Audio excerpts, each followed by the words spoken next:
안녕하세요 여러분. 반갑습니다. 100% 국어입니다. 이번 시간은 클리닉 문법 특강 12번째 시간입니다. 한글 창제의 원리에 대해서 배울 차례입니다. 여러분 지금 화면 보이시죠? 오늘 학습할 내용은 이 한 페이지가 이 한쪽이 전부입니다. 무슨 말씀을 드리려고 하냐면요. 국어사, 그러니까 고대, 중세, 근대에 해당하는 그 국어사 전체를 다루지는 못하겠고요. 이번 수업에서는 한글 창제 원리만 기본적으로 다룰 예정이라는 것, 이거를 알고 아시고 시작해 주시기 바랍니다. 자, 그러면 시작하겠습니다.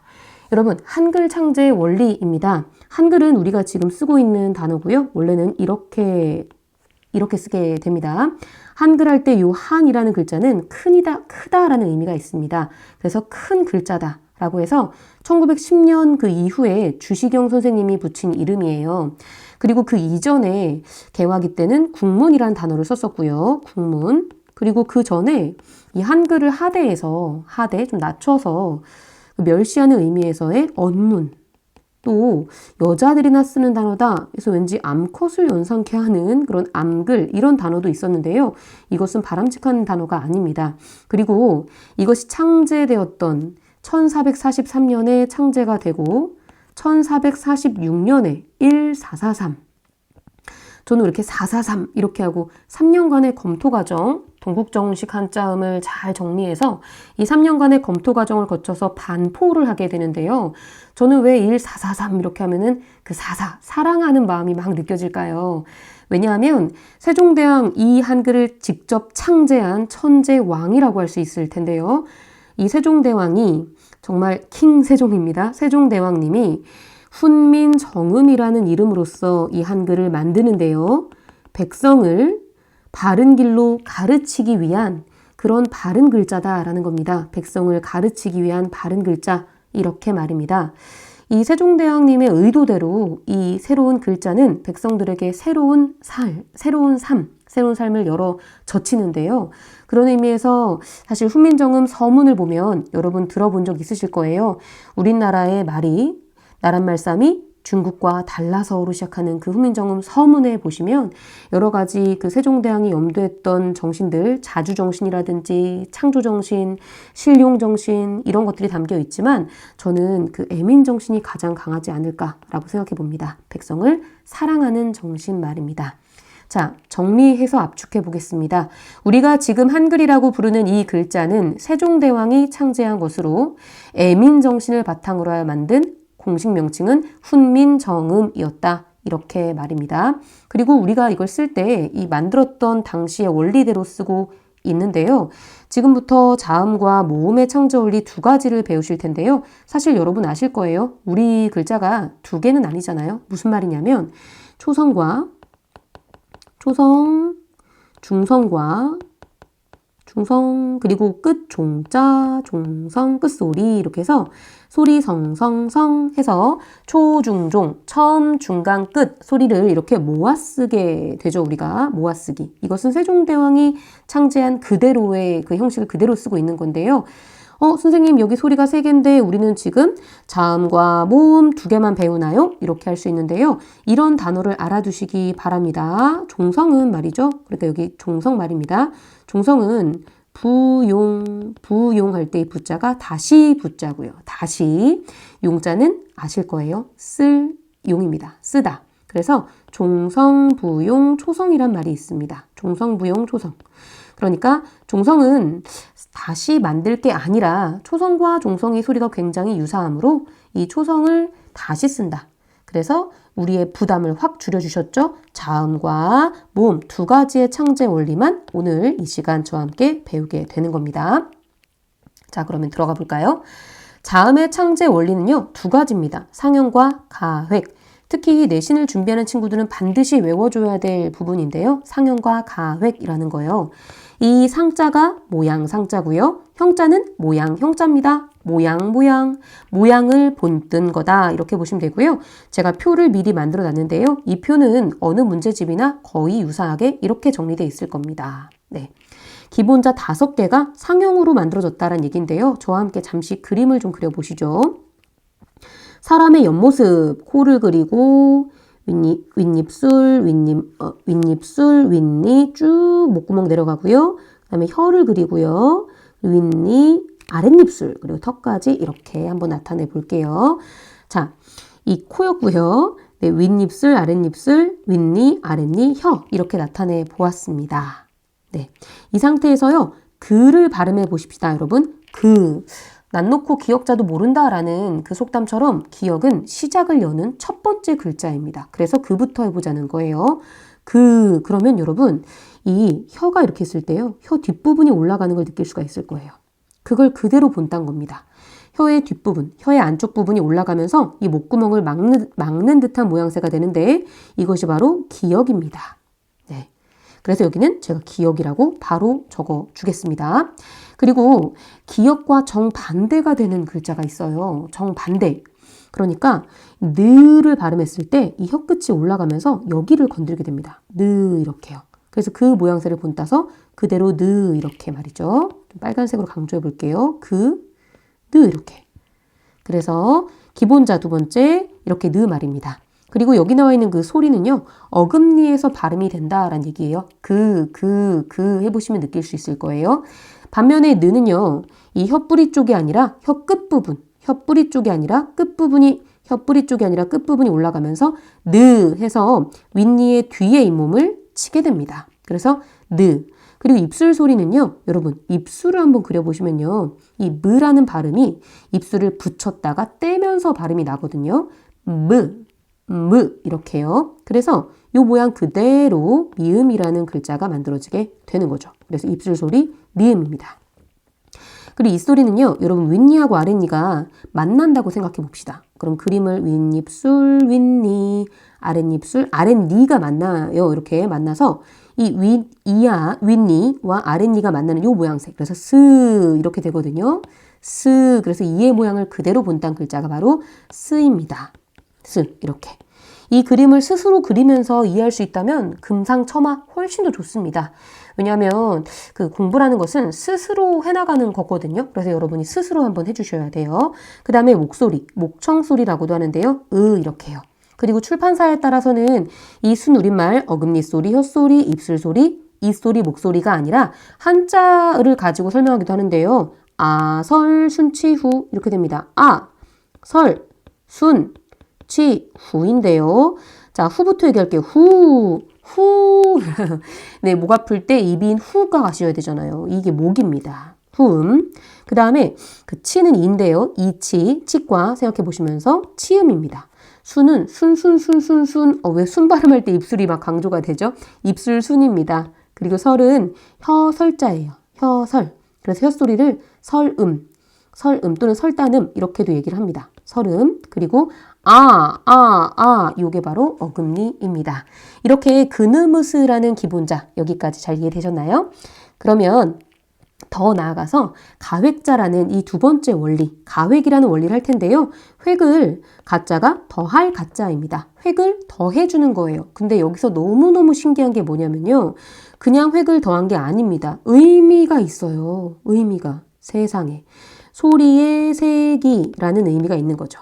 기역이 있는데 여기다 획을 하나 더함으로써 이렇게 소리가 세진 겁니다. 그리고 니은도 마찬가지. 제가 니은을 여기 하나, 둘, 세 번 이렇게 썼지 않습니까? 획을 하나씩 더해 볼게요. 드가 되고요. 아까 드가 됐잖아요. 하나 더 그으면 트가 됩니다. 와, 여기서 감탄을 안 할래야 안 할 수가 없는데요. 그 영국의 문자학자인 제프리 샘슨이라는 분이 있습니다. 이 제프리 샘슨이라는 영국의 문자학자가 깜짝 놀랍니다. 왜냐하면 이 느드트라는 거 보세요. 알파벳으로는요. NDT라고 적습니다. 느, 드, 트. 근데 여러분 아시겠지만 이 느드트가요.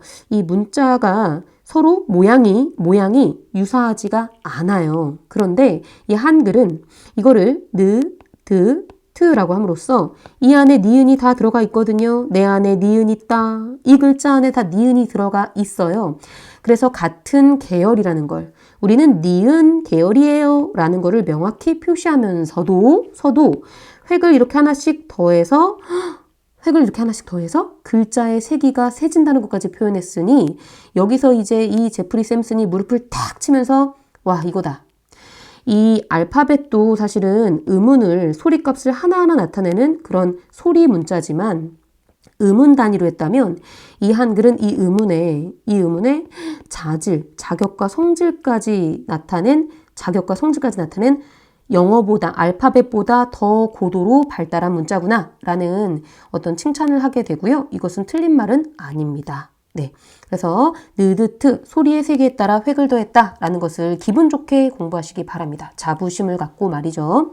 자, 미음의 획 더해 보겠습니다. 이어서 이렇게 2개, 네, 마치 그 소뿔처럼 2개를 했고요. 그리고 여기서 장난기가 살짝 발동하신 걸까요? 세종대왕이 이렇게 눕힙니다. 발로 뻥 차서 눕힌 다음에 옆에다가 또 획을 더하면 피읍이 되는 거죠. 그리고 시옷은 다시 단조롭게 갑니다. 뭐 단조롭게가 아니라 이제 규칙성 가지고 이렇게요. 그리고 이응도 흥미로운 건요. 획을 이렇게 더할 수가 있는 거죠. 이렇게 말입니다.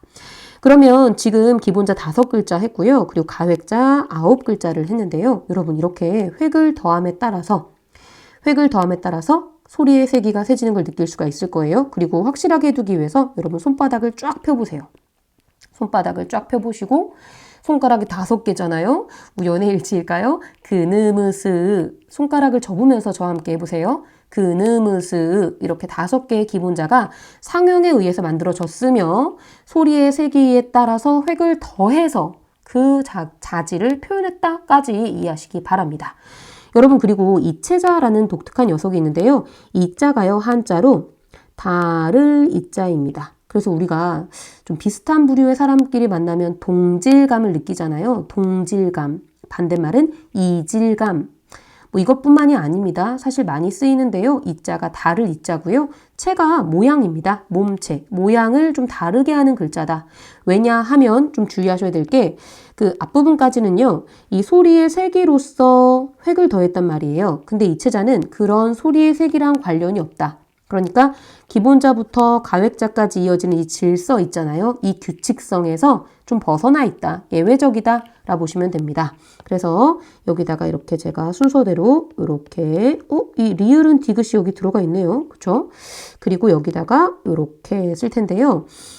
이것도 여기 시옷이 들어가 있어요. 그런데 얘는요. 야, 너 여기 일로 와야 되는 거 아니니? 이렇게 할 수 있잖아요. 모양이 그쵸? 근데 얘는 왜 여기 들어갔을까? 여러분 사실 이 이응이라는 녀석이요. 공식 명칭은 옛날 이응입니다. 지금의 이응인데 옛날에는 이렇게 썼다라는 의미. 지금의 이응. 근데 음가가 이제 발음기요. 이렇게 나타내는데요. 이렇게 받침 발음이었다고 해요. 받침 발음. 근데 여러분 발음할 때요. 발음할 때 어금니가 분명히 작동이 되거든요. 할 때 어금니에서 힘이 좀 들어가요. 그래서 이게 어금니 소리에 이제 들어간 거는 확실히 맞아요. 그러면 얘도 모양새를 이렇게 할 게 아니라 선생님 이 기억하고 쌍기울인다. 기억하고 키읔의 모양을 본따야 되는 거 아닌가요? 할 수 있는데요. 근데 이거 발음할 때 이거 발음이 목소리하고 이제 발음이 좀 유사하다. 음성이 비슷하다. 이렇게 말이에요. 정리해 보겠습니다. 예디응은 되게 예외적으로 어금니 소리인 건 맞지만 이 목소리하고 음성이 좀 비슷하기 때문에 이 기억에서부터 모양을 좀 비슷하게 한 게 아니라 이 이응에다가 위에다 꼭지 하나 단 것 같은 모양새를 취하게 되었다. 이렇게 정리해 두시기 바랍니다. 그 다음에 리을 같은 것도요. 지금도 물론 리을을 쓰잖아요. 리을도요. 이 느드트라는 소리가 세지는 그 규칙에서 벗어나 있기 때문에 이체자로 들어온 거고요. 그 다음에 이 세모 모양, 이걸 뭐라고 하냐면 반치음이라고 하는데요. 여러분 그 치가 이 치인 거 알아두면 편할 거예요. 이. 근데 이게 반이니까 반만 치음, 가벼운 치음 이런 의미로 보시면 되는데요. 이것도 이체자인 것이 스즈츠라는 소리의 세계에서 그 질서에서 벗어나 있다라 보시면 됩니다. 저는 예전에 친구들한테 제가 20대 때부터 수업을 쭉 하고 있잖아요. 그때는 그 우루사 이 CF가 있었거든요. 지금은 없는데 우루사 이러면서 왜 곰이 나오면서 우루사 이러면서 막 힘을 쑥쑥 줄 것 같은 그런 느낌. 그래서 여러분 우루사로 외우세요. 우루사 막 이렇게 했었는데 지금 우루사를 여러분이 알런지 모르겠습니다. 제가 좀 시대의 흐름을 따라가지 못하는 것 같아요. 이 부분은. 혹시 좀 더 좋은 팁을 찾으면 좋은 요령을 찾으면 알려드리도록 할게요. 일단 저는 우루사 이걸로 밀겠습니다. 여러분 모양을 달리하는 그 질서에서 벗어나 있는 이체자, 예외적인 세 글자, 우루사, 옛 이응, 리을, 반치음 세 가지를 하셨습니다. 여기까지가 자음이고요. 자음의 창제 원리 이렇게 상형과 가획 보셨습니다. 그리고 전체 글자 수가요. 17글자가 되고요. 그 다음에 모음은 11글자가 있어서 합쳐서 이 한글이 창제된 것은 28글자입니다. 숫자는 늘 중요하죠. 28글자. 그런데 4글자가 소실되어서 이제 24글자를 우리가 지금 쓰고 있어요. 사라진 자모는 제가 밑에다가 표시를 좀 해 놓았습니다. 자, 모음의 창제 원리 사라진 건 조금 이따가 얘기해 보고요. 모음의 창제 원리 들어갈 텐데요. 여러분 2가지입니다. 이번에도 그 원리는 2가지로 정리해 보겠습니다. 상형 우리 방금 했던 거네요. 모양을 본딴 거. 근데 아까는 그 발음기관의 모양을 상형한 거였거든요. 여기다 다시 한번 적어볼게요. 이 상형이란 여기 상형은 발음기관의 모양을 본딴 거였는데요. 여기서의 상형은 발음기관이 아니라 좀 추상적입니다. 철학적이기도 합니다. 이게 무슨 말이냐면요. 상형, 저는 이제 3제라고 적겠습니다. 이미 나와 있기도 한데요. 3제, 3가지 우주를 와, 여러분 지구가 아닙니다. 스케일이 우주입니다. 우주를 구성하는 3가지 기본. 와, 근데 우리 다 사람이잖아요. 어깨에 힘 좀 줘도 됩니다. 우리 이렇게 대단한 존재입니다. 무슨 말이냐? 우주를 구성하는 3가지 기본이 있는데요. 자, 하늘 동그랗습니다. 그리고 땅 평평합니다. 그리고 그 사이에 사람입니다. 이걸 본딴 거예요. 오? 이거 잠깐 좋은 친구들은 오 아닙니다. 네, 지금 오를 얘기한 게 장난기가 발동해서 제가 이렇게 했는데요. 하늘, 땅, 그리고 여러분 이렇게 고귀한 존재입니다. 여러분은 꼭 있어야 될 우주 만물의 구성 요소예요. 그래서 이거 그대로 하늘, 땅, 그리고 사람 이렇게. 근데 천지는 우리가 지금도 많이 쓰고 있어요. 심지어 핸드폰, 여러분 갖고 계신 핸드폰 키패드에도 천지인 방식으로 이렇게 아래아를 쓰는 그런 키패드가 있죠. 자, 그리고 초출자는요. 이 2번째 원리인 이 상형에 따라 기본자고요. 합성에 따라서 이렇게 2가지의 원리인데요. 합성이 한자 그대로입니다. 합할 합자에 이룰 성자입니다. 합하여 이루어지다 라는 거예요. 그래서 이 3개의 기본자를 합해 보겠습니다. 자, 하늘과 땅이 만나서, 그러니까 땅 위에 좀 딱 찍었더니 이 모양인데요. 오라고 보시면 됩니다. 그래서 그리고 사람 옆에다가 하늘 이렇게 오아 우어 이렇게 4글자가 만들어지고요. 그리고 이미 만들어진 글자에서 점 하나 더 찍으면요. 요, 또 야, 유여가 됩니다. 이렇게 해서 총 11개의 모음을 창제한 것이죠. 처음 나올 출, 처음 나온 글자, 다시 더해서 나온 글자 해서 제출자입니다. 기본자, 초출자, 제출자까지 모두 만들어지게 됩니다. 모음은 되게 짧아요. 여기까지이고요. 사라진 자모에서 좀 센스 있는 친구들은 이런 생각했을 수 있을 거예요. 아까 제가 28자가 이제 24자가 되었어요 라고 했는데요. 그럼 4자가 사라져야 되는데 선생님 사라진 자모에 지금 5개 쓰셨는데요 하는 친구 있을 수 있을 텐데요. 순경은 비읍은 여기 기본적인 28자에 포함이 안 돼서 그래요. 여기 3번에서 우리가 순경음 비읍, 요 순경음 입술 순자고요. 가벼울 경자니까 입술을 가볍게 붙였다 떼는 소리였다고 하는 이 순경음 비읍에 대해서는 이따가 얘기할 거고요. 그 다음에 요거 아까 제가 이름 얘기 안 해드렸는데요. 여기 히읗이 있고 그거보다 점점 이렇게 세지잖아요.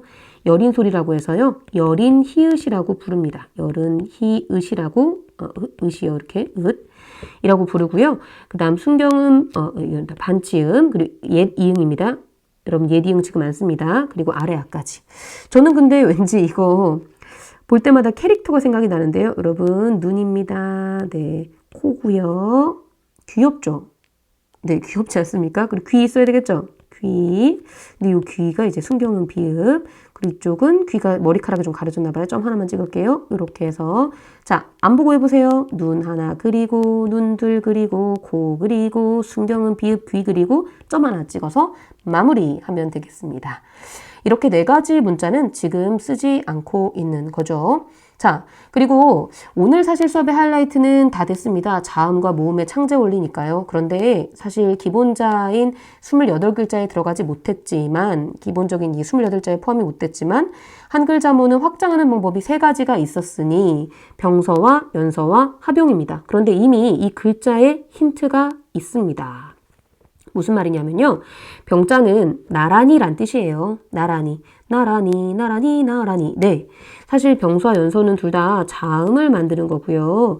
합용은 모음과 관련되어 있는 건데요. 그래서 자음을 나란히 쓴 거라 보시면 됩니다. 나란히 옆으로. 두 가지 종류로 다시 나눠지는데요. 각자 병서와 합용 병서로 나뉘어져서요. 각자는 뭐냐면 각각 우리가 이미 만들어진 글자를 각각 옆으로 같은 글자, 예를 들어서 쌍기역, 쌍디귿, 쌍이응도 있었대요. 쌍히읗도 있었대요. 우와, 신기하다. 이런 글자들이 있었다고 하고요. 이런 게 각자 병서입니다.